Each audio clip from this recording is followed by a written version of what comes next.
Hey everybody, it's Ron from Pick Dawgz, and this is Ron's Bank Shop Breakdown. We're going to go over 5 college basketball games for Tuesday, November 7th, 2023. Now, if you like what you see, make sure to give this video a big thumbs up and subscribe to our channel. Don't forget to put your college basketball picks in the comments section below. And if you're looking for my best bets, including my $19 Bank Shop best bet, as well as my college basketball all-access season pass, you can find those at the premium picks tab at pickdawgz.com. Alrighty, let's get into it. Here are the games for Tuesday in college hoops.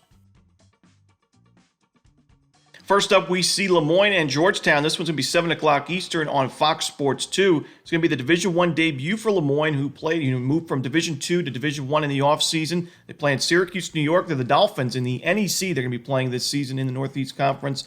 And we've seen plenty of teams make the move from Division II and beyond to Division I in recent years. Stonehill was one of them last year, who is also in the Northeast Conference. And a lot of these teams have outperformed their projections, the preseason projections, in their first seasons as a D1 program. Stonehill was ranked 349th going into the season in KenPom rankings, and they finished the year with a solid 14-17 record with 10 wins in conference play. A 10-6 record was good enough for tied for second in the NEC standings. So I'm not overlooking this Lemoyne team. It's an experienced team, and we've also seen teams like Bellarmine, St. Thomas, Linden would all also outperform those projections. So these teams, they're playing their first seasons in Division I. I'm not overlooking them. Lemoyne has got a really experienced roster with returning 4 of its 5 starters from last year's team, adding in some nice transfers with D1 experience, and they also had a few players that are returning from last year that also played at Division I level a couple years back. So this team is experienced, and Georgetown is not. This is a team that lost a lot of production from last year's team because they're in a rebuilding mode with Ed Cooley now at coach. I think Georgetown's going to be fine, but I think right away at the beginning of the season, their first game with a new system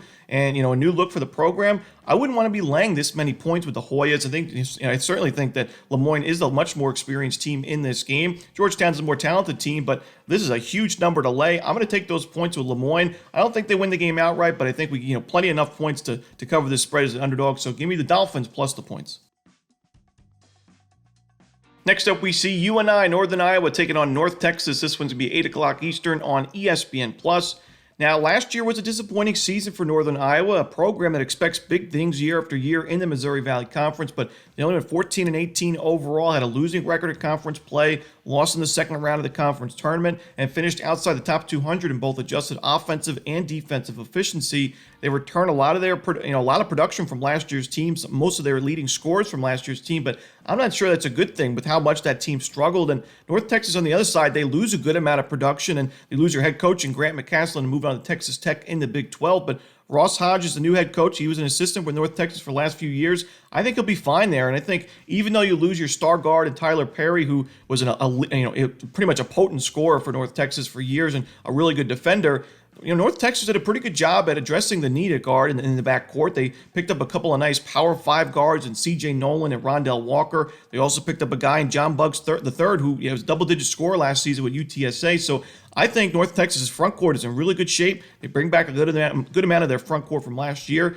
And the backcourt, even without Tyler Perry, should be fine. This is a team that plays so well defensively. We've seen that in the last few seasons. They've been one of the best teams in mid-major college hoops defensively. They were last year 18th ranked in adjusted defensive efficiency, 22nd ranked in 2022, top 50 again in 2021. And you're facing a Northern Iowa team that, like I said, struggled offensively, and Ben Jacobson teams have really struggled getting those offensive rebounds. They've been near the bottom of college basketball in offensive rebounding percentage the last decade or so, and when you're playing such a strong defense like North Texas, you really need to get those second chance looks, but I don't think Northern Iowa is going to be able to get those, so I think it's going to be a rough day offensively for Northern Iowa. I'm going to take North Texas here, laying the points at home.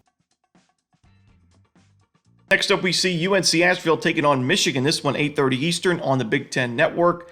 I think UNC Asheville on Tuesday is going to be one of the more trendy underdog picks in college basketball because last year this was a 27-8 team overall, great record, 16-2 in conference play. They swept the Big South tournament, made it to the Big Dance, and they were a 15 seed. They lost in the first round by 33 points though against a Power 5 opponent. But still, last year, going into this season, they bring 4 of their 5 starters from last year, and that includes Drew Pember, who's their star player last season, one of the better players in college basketball in general, had just under 21 points per game and had over 9 rebounds per game. So him returning for his senior season is huge for this program. The expectations are sky high for UNC Asheville. On the other side of Michigan, this is a team that, a program that has a lot of history, but last year missed out on the NCAA tournament. They were 18-16 overall, just not good enough for Michigan team. And they also lost Hunter Dickinson in the offseason, the transfer portal, as he moved on to Kansas. So I know a lot of people expect not great things for Michigan this year, but I'm not one of them. I think Michigan will be fine overall, especially in non-conference play. I mean, we got to remember this is still a Big South opponent that Michigan gets to host. I think Michigan laying this pretty low number, honestly. I think there's some value with the Wolverines in a game like this, especially when you look at the KenPom ratings last year, the luck ratings for UNC Asheville. They were number one in college basketball out of 360-plus teams. It suggests that their record was great, but their efficiencies, both on offense and defense, didn't really suggest that they should have had that good record at 27-8. And we saw them when they stepped it up in competition, like in the NCAA tournament. Pember only had 13 points, 6 turnovers, and the Bulldogs lost by 33 points. So I like Michigan in this game. I think we're getting them at a pretty good price because of those really low expectations and because a lot of people really like Asheville this year. I'm going to take Michigan and lay the points at home.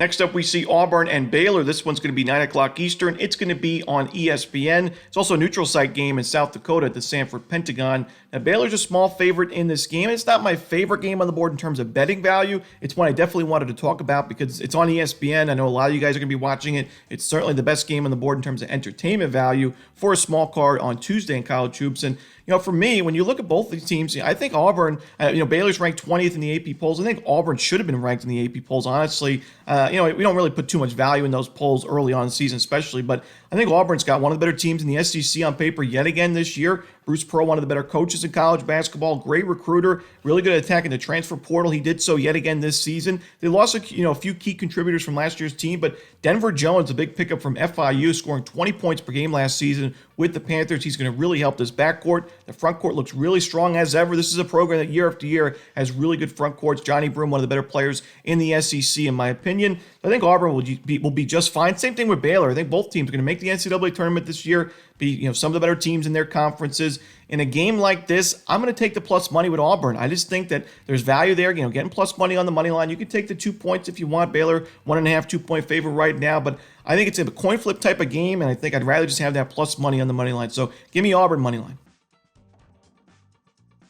Next up, we see the final game we're going to talk about for Tuesday's card in college basketball. It's Sacramento State and Nevada. This one a late game at 10 o'clock Eastern. Now, Nevada last year was a tournament team. This team went 22-9 in the regular season, 12-6 in conference play. That was good enough to get them in the big dance. They were a controversial pick to make the tournament, and they struggled in the Mountain West tournament. They lost in the first game, and then the NCAA tournament in the play-in game, they lost by 25 to Arizona State, 98-73. But I think the expectations are pretty high for Nevada going into this year. They bring back their experienced backcourt, 2 seniors in Jared Lucas and Keenan Blackshear, who combined for 31 points per game last year. Blackshear had over 4 rebounds and assists per game last year. So I think these are 2 of the better guards in the Mountain West going into the season. I really like backing experienced backcourts early on in the year. These are guys that take care of the basketball. Usually you're better scorers, and I think both guys will have big games and big seasons for the Wolfpack.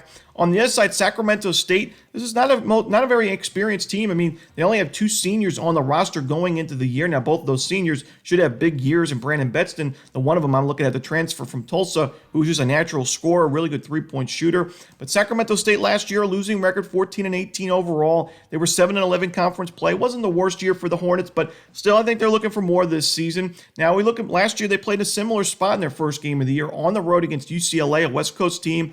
Now, UCLA is certainly a better program than Nevada, but it was still a 26-point loss for Sacramento State in that game. Wasn't a great performance. I think we see something similar in this one. I think it's a really tough spot to be in on the road against an experienced team like Nevada. I like the Wolfpack in this one, laying the number. Give me Nevada laying the points. And that's it. Those are the games for Tuesday in college basketball. Hope you enjoyed this video. If you did, don't forget to hit that like button and subscribe. And don't forget to put your college basketball picks in the comment section below. Again, if you're looking for my best bets, you can find those at Pick Dawgz Premium. As always, this is Ron Romanelli. Good luck.